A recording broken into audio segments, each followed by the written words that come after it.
अमृत की धारा है धारा, जो देती दुखों से किनारा। मुरली अमृत की धारा है धारा, जो देती दुखों से किनारा। भूले जीवन में हो जा शिव बाबा मुरली में समझाए। भूले जीवन में हो जा शिव बाबा मुरली में समझाए। तुम्हें देवता बनना है प्यारा, देखो गलती न करना दोबारा। मुरली अमृत की धारा है धारा, जो देती दुखों से किनारा।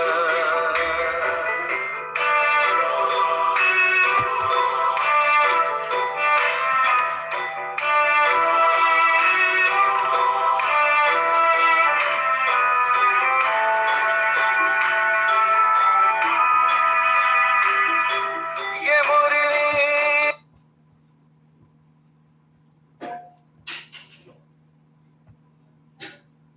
ओम शांति।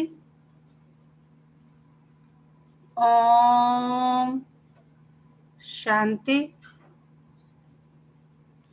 ओम शांति।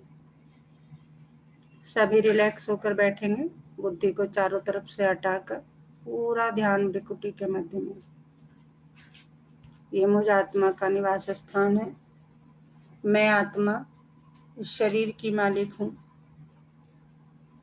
मैं आत्मा इन कर्मेंद्रियों की मालिक हूँ। मैं बहुत भाग्यवान आत्मा हूँ कि परमपिता परमात्मा ने मुझे अपना बनाया है और मुझे रोज गुणों से, शक्तियों से, ज्ञान से भरपूर करते जाते हैं। तो सारा दिन इसी नशे में रहें। वाह मेरा भाग, वाह मेरा बाबा और वाह ये राम। इसी नशे में स्थित होकर हम सभी आत्माएं अपने परम पिता परमात्मा के महावाक्य सुनेंगे। ओम शांति। आज 16 जुलाई 2021 बाबा के महावाक्य हैं। पहले सुनते हैं मुरली का सार। मीठे बच्चे, तुम इस ड्रामा के आदि मध्य अंत को जानते हो। तुम्हें बाप द्वारा ज्ञान का तीसरा नेत्र मिलता है, इसलिए तुम हो आस्तिक। क्या कह रहे बाबा कि मीठे बच्चे, तुम इस ड्रामा के आदि मध्य अंत को जानते हो। तुम्हें पूरी हिस्ट्री ज्योग्राफी पता है इस ड्रामा की, और तुम्हें बाप द्वारा ज्ञान का तीसरा नेत्र मिला, इसलिए तुम हो आस्तिक। प्रश्न, बाप का कौन सा टाइटल धर्म स्थापकों को नहीं दे सकते हैं? बाप का कौन सा टाइटल धर्म स्थापकों को नहीं दे सकते हैं? उत्तर है, बाबा है सतगुरु। किसी भी धर्म स्थापक को गुरु नहीं कह सकते, क्योंकि गुरु वह है जो दुख से छुड़ाए, सुख में ले जाए।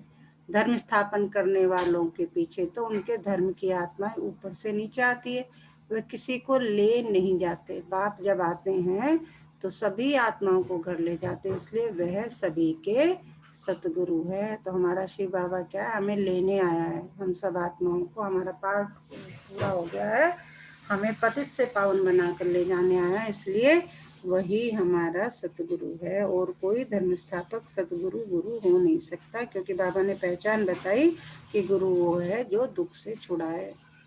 गीत है आज का, इस पाप की दुनिया से। भक्ति मार्ग में हम बहुत गाते हैं कि परमात्मा और हमें इस पाप की दुनिया से ले जाओ। ओम शांति। मीठे मीठे रूहानी बच्चों ने गीत की लाइन सुनी।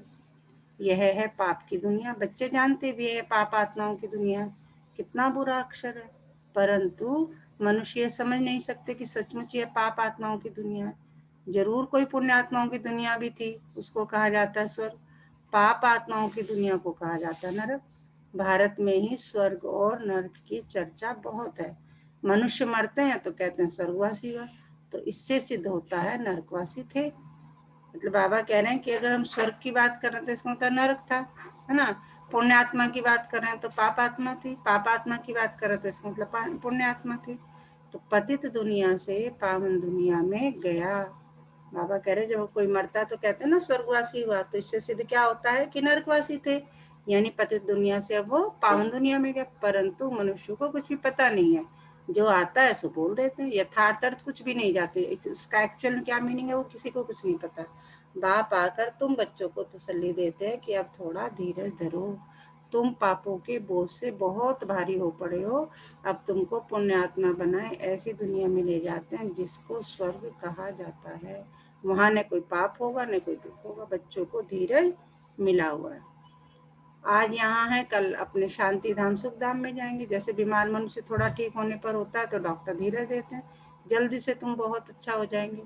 अब यह तो है बेहद का धीरज। बेहद का बाप कहते हैं तुम तो बहुत दुखी पतित हो गए हो, अब हम तुम बच्चों को आस्तिक बनाते हैं। फिर रचना का भी परिचय देते हैं।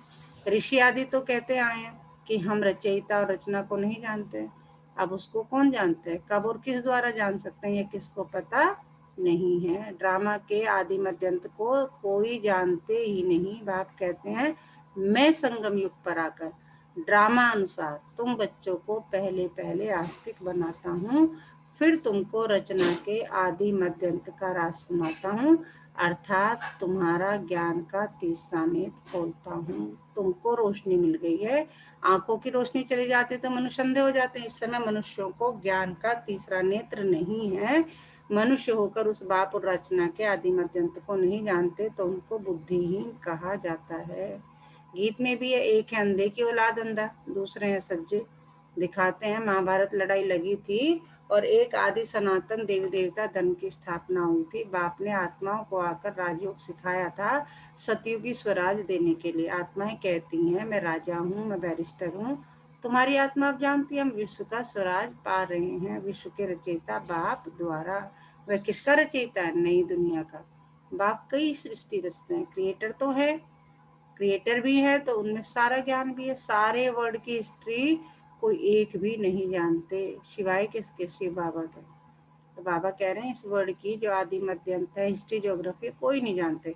किसको ज्ञान का तीसरा नेत्र नहीं है, सिवाय बाप के कोई तीसरा नेत्र दे नहीं सकता। वर्ल्ड की हिस्ट्री ज्योग्राफी, मूल वतन, सूक्ष्मतम, स्थूल वतन, यह सब तुम जानते हो।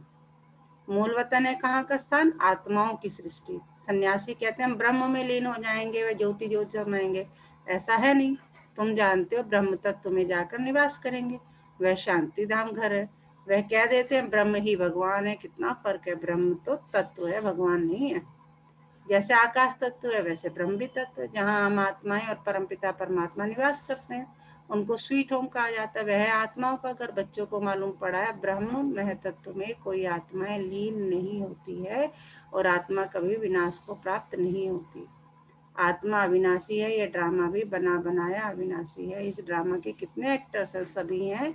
अभी है संगम युग, जबकि सभी एक्टर्स हाजिर हैं। नाटक पूरा होता है, सब एक्टर्स क्रिएटर्स आदि सब आकर हाजिर होते हैं। इस समय यह बेहद का ड्रामा भी पूरा होता है, फिर रिपीट होना है। उन हद के नाटकों में चेंज हो सकती है। बाबा कह रहे जो हद के नाटक है उनमें चेंज हो सकती है, ड्रामा पुराना हो जाता है। यह तो बेहद का ड्रामा अनादि अविनाशी है। बाप कौन है, त्रिकालदर्शी त्रिनेत्री, जो कि हमें बनाते हैं। बाप त्रिकालदर्शी त्रिनेत्री बनाते हैं। देवताएं कोई त्रिकालदर्शी नहीं होते हैं, न शूद्र वर्ण वाले त्रिकालदर्शी होते। त्रिकालदर्शी तो सिर्फ तुम ब्राह्मण वर्ण वाले हो। जब तक ब्राह्मण न बने तब तक तीसरा नेत्र ज्ञान का मिल न सके। तुम झाड़ के आदि मध्यंत को, सभी धर्मों को भी जानते हो, तुम भी मास्टर नॉलेजफुल हो जाते हो। बाप बच्चों को आप समान बनाएंगे ना। ज्ञान का सागर तो एक ही बाप है जो सभी आत्माओं का बाप है। सभी बच्चों को आस्तिक बनाए, त्रिकालदर्शी बनाते हैं। अब तुम बच्चों को सबको ये कहना है कि शिव बाबा आया है, उनको याद करो। जो आस्तिक बनते हैं बाप को अच्छी रीति प्यार करते हैं।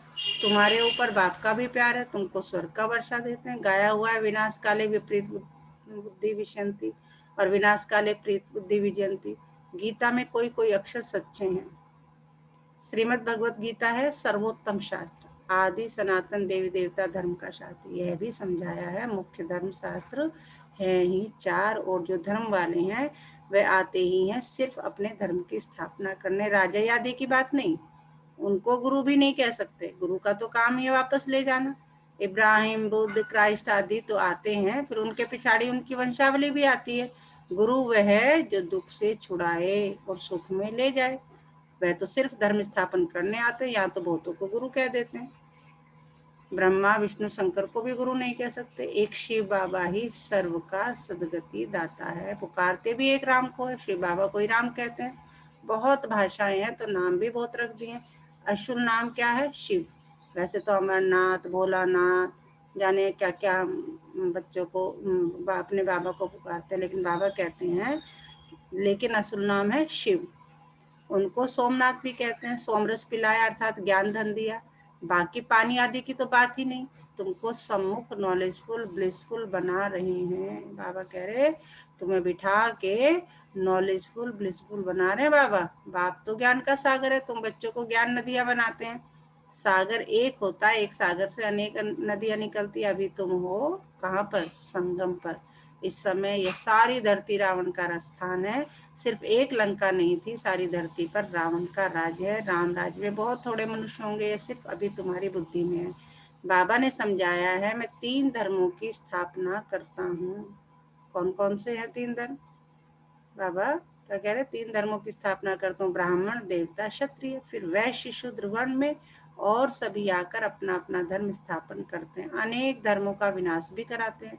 भारत में त्रिमूर्ति का चित्र भी बनाते हैं, परंतु उसमें शिव का चित्र गुम कर दिया है। तो क्या पढ़ाया बाबा ने अभी तक? कौन बताएगा? ओम शांति। ओम शांति। मैम, आज जो मेरे को समझ में आया है कि शिव बाबा आए हैं ज्ञान का तीसरा नेत्र खोलने हमारा। ज्ञान के सागर हैं वो, और हम उनकी नदियां हैं छोटी छोटी। अभी ये बहुत अच्छा टाइम है, जितना हो सके हमें ज्ञान ले लेना चाहिए, क्योंकि इस धरती का विनाश होना है। ये रावण राज्य है और पतित से अब पावन बनने जा रहे हैं। राम राज्य आएगा। जी। बहुत ही कम समय रह गया है, तो जितना हो सके बाप की याद में रहना है। और लोगों को पता नहीं है कि भाई आप अपना जो तीसरा नेत्र बोलते हैं ना, खुल जाता है भाई। तो वो ज्ञान के माध्यम से ही खुलता है। जी। तो बाबा कह रहे शिव से ही सिद्ध होता है कि परमपिता परमात्मा शिव ब्रह्मा द्वारा स्थापना, विष्णु द्वारा पालना कराते हैं। उनको करण करावनहार कहा जाता है। खुद भी कर्म करते हैं, दूसरे बच्चों को भी सिखलाते हैं। कर्म अकर्म विकर्म की गति भी समझाते हैं। रावण राज्य में तुम जो कर्म करते हो वो भी कर्म बन जाता है। सत्ययुग में जो कर्म करते हो वह कर्म हो जाता है। यह विकर्म ही होता है, क्योंकि रावण का राज्य है। सत्ययुग में 5 विकार होते ही नहीं। एक एक बात समझने की और सेकंड में समझाई जाती है। ओमकार तो वो लोग जो बहुत विस्तार से समझाते हैं। बाप कहते हैं ओम माना अहम आत्मा और यह मेरा शरीर। कितना सहज है। और तुम समझते हो हम सुखधाम में जा रहे हैं। कृष्ण के मंदिर को सुखधाम कहते हैं। है भी कृष्णपुरी। माताएं कृष्णपुरी में जाने के लिए बहुत मेहनत करती हैं। तुम अभी भक्ति नहीं करते हो। तुमको ज्ञान मिला है और कोई मनुष्य मात्र में यह ज्ञान नहीं है। मैं तुमको पावन बनाकर जाता हूँ। फिर पतित कौन बनाता है यह कोई बता न सके सिवाय मेरे। मैं ही बता रहा हूँ तुम्हें सब बातें कि कैसे तुम पतित बनते हो, कैसे तुम पावन बनते हो। सब मेल अथवा फीमेल भक्तियां हैं, सीताएं हैं, सबकी सदगति करने वाला बाप है। सब रावण की जेल में। यह है ही दुखधाम। बाप तुमको सुखधाम का मालिक बनाते हैं। ऐसे बाप को 5000 वर्ष बाद सिर्फ तुम देखते हो। लक्ष्मी नारायण की आत्मा को अब नॉलेज है हम छोटेपन में ये है यानी कृष्ण है। फिर बड़े बनेंगे, ऐसे शरीर छोड़ेंगे, फिर दूसरा लेंगे और कोई ये नॉलेज नहीं है। बाप कहते हैं तुम सब पार्वतियां हो। शिव बाबा तुमको अमर कथा सुना रहे हैं। शिव बाबा ने सिर्फ किसी एक पार्वती को नहीं सुनाई। बाबा कह रहे तुम सब पार्वतियां हो जो अमर कथा सुन रहे हो। अमर बनाने के लिए सुना रहे हैं, अमर लोक में ले जाने के लिए सुना रहे हैं। यह मृत्यु लोक है। तुम सब पार्वतियां अमरनाथ द्वारा अमर कथा सुन रही हो। तुम सच सच बनते हो। फिर बाप को याद करने से तुम्हारी आत्मा अमर बनती है। यहाँ दुख की बात नहीं होती। जैसे सर्प एक खाल छोड़ दूसरी लेते हैं, सब मिसाल यहाँ के हैं। भ्रमरी का मिसाल भी यहाँ का है। तुम ब्राह्मण क्या करते हो? विकारी कीड़ों को बदल देवता बनाते हो। मनुष्य की ही बात है। भ्रमरी का तो यह एक दृष्टांत है। तुम ब्राह्मण बच्चे अभी बाप द्वारा अमर कथा सुन रहे हो और रोको बैठ ज्ञान की भोगू करते हो, जिससे मनुष्य से देवता, स्वर्ग की परी बन जाएंगे। बाकी ऐसे नहीं मानसरोवर में डुबकी लगाने से कोई परी बन जाएंगे, ये सब झूठ है। तुम झूठ ही सुनते आए हो। अब बाप ट्रुथ सुनाते हैं। अब बाप कहते हैं अपने को आत्मा समझो। तुम समझते हो निराकार परमपिता परमात्मा इस मुख द्वारा सुना रहे हैं, हम इन कानों द्वारा सुन रहे हैं। आत्माभिमानी बनना है, फिर परमात्मा भी रियलाइज कराते हैं मैं कौन हूँ, दूसरा कोई आत्माभिमानी बना न सके। बाबा कह रहे ये जो अपने को आत्मा समझो शरीर नहीं, ये सब बातें सिर्फ कोई और नहीं बता सकते। गुरु कहते यह कोई बता न सके। शिव जयंती भी मनाते हैं, परंतु उनकी जयंती कैसे है ये नहीं जानते। बाप ही खुद आकर समझाते हैं। मैं साधारण बूढ़े तन में प्रवेश करता हूँ, नहीं तो ब्रह्मा आएगा कहाँ से। पतित तन ही चाहिए। सूक्ष्म तनवासी ब्रह्मा में विराजमान होकर तो ब्राह्मण नहीं रचेंगे। कहते हैं मैं पतित शरीर पावन दुनिया में आता हूँ। गाया हुआ है ब्रह्मा द्वारा स्थापना, फिर जिसकी स्थापना करते हैं जो ये ज्ञान पाते हैं वे देवता बन जाते हैं। हम सभी क्या बन रहे हैं अभी, ब्राह्मण से देवता बनने की तैयारी बाबा हमें करा रहे हैं। मनुष्य ब्रह्मा का चित्र देखकर मूंझ जाते हैं, कहते हैं ये तो दादा का चित्र, प्रजापिता ब्रह्मा तो जरूर यहाँ होगा। सूक्ष्मतन में कैसे प्रजा रचेंगे। प्रजापिता के बच्चे हजारों ब्रह्मा कुमार कुमारियां, झूठ थोड़ी होगा। हम शिव बाबा द्वारा वर्षा पा रहे हैं। तुम बच्चों को समझाया है वह अव्यक्त ब्रह्मा है, प्रजापिता तो साकार में चाहिए। यह पतित ही तो पावन बनते हैं। तत्व अच्छा मीठे मीठे सिकिलदे बच्चों प्रति माता पिता बाप दादा का याद प्यार और गुड मॉर्निंग। रूहानी बाप की रूहानी बच्चों को नमस्ते। हम रूहानी बच्चों की रूहानी माता पिता बाप दादा को याद प्यार और गुड मॉर्निंग। नमस्ते बाबा नमस्ते। शुक्रिया बाबा शुक्रिया, हमें अपना बनाने के लिए, हमें रोज पढ़ाने के लिए, हमें पतित से पावन बनाने के लिए। तो सारा दिन नशे में झूमते रहो, पाना था जो पा लिया और क्या बाकी रहा। और वाह मेरा भाग्य, वाह मेरा बाबा, और वाह ये ड्रामा। धारणा के लिए मुख्य सार क्या, आत्माभिमानी बनकर इन कानों द्वारा अमर कथा सुननी है। ज्ञान की भूमू कर आप समान बनाने की सेवा में रहना है। बाप समान नॉलेजफुल ब्रिसफुल बनना है। सोमरस पीना और पिलाना है। वरदान क्या है आज का, फॉलो फादर और सी फादर के महामंत्र द्वारा एक रस स्थिति बनाने वाले श्रेष्ठ पुरुषार्थी भव। कौन सा महामंत्र बाबा कह रहे याद करो, follow father and see father के महामंत्र द्वारा एक रस स्थिति बनाने वाले श्रेष्ठ पुरुषार्थी भव। सी फादर फॉलो फादर, इस मंत्र को सदा सामने रखते हुए चढ़ती कला में चढ़ते चलो, उड़ते चलो। कभी भी आत्माओं को नहीं देखना चाहिए, क्योंकि आत्मा सब पुरुषार्थी है। पुरुषार्थी में अच्छाई भी होती है और कुछ कमी भी होती है, संपन्न नहीं। इसलिए फॉलो फादर न कि ब्रदर सिस्टर। बाबा कह रहे मुझे फॉलो करो, आपस में एक दूसरे को नहीं। आपस में एक दूसरे को देखोगे तो सब में कोई ना कोई कमी होगी, कोई ना कोई अच्छाई होगी, लेकिन मुझे फॉलो करो, ना कि फॉलो फादर, ना कि ब्रदर सिस्टर।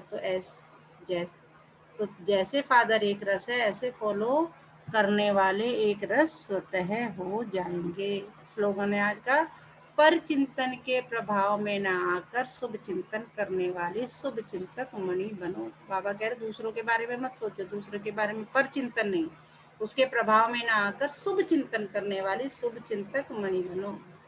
आज का मीठा मोती, माफ करना, दुआ देना, सम्मान स्नेह देना, शिक्षा की ये विधि संबंधों का तनाव दूर करती। संबंधों का तनाव कहाँ से दूर होता है, देखिए बिल्कुल कितनी गहरी बात बाबा ने की है। माफ करना, दुआ देना, सम्मान स्नेह देना, शिक्षा की ये विधि संबंधों का तनाव दूर करती। आज पूरा दिन किस सम्मान में रहना है, मैं सदा चढ़ती कला में जाने वाली आत्मा हूँ। मैं सदा चढ़ती कला में जाने वाली आत्मा हूँ। और ये कब हो सकता है, जब बाबा कह रहे हैं सी फादर फॉलो फादर का महामंत्र याद रखोगे, तब ऐसा हो सकता है। अच्छा, ओम शांति।